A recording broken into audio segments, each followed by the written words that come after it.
ये हमेशा मुझसे पूछते थे, तुम मुझसे शादी करोगी? ना, मैंने कभी नहीं पूछा। नहीं। आज मैं तुमसे पूछती हूँ, तुम मुझसे शादी करोगी?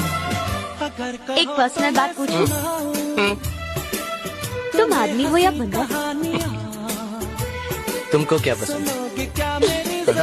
ये सारी दुनिया मेरे पीछे है, लेकिन मैं सिर्फ आपके पीछे हूँ। ओह, मैं आपको घर तक छोड़ दूं प्लीज?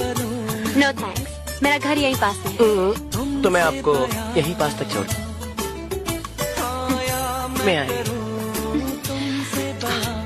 जिस दिन से मुझे मिले हो ना, तुम तो मेरे पीछे ही पड़ गए हो। प्लीज इस गलतफहमी मत रहना कि मैं तुम्हारे पीछे पड़ा हूँ। मिस्टर जय! रिया, रिया, रिया। अजय, मुझे बहुत डर लग रहा है। मत डरो, मत। अच्छा डरो।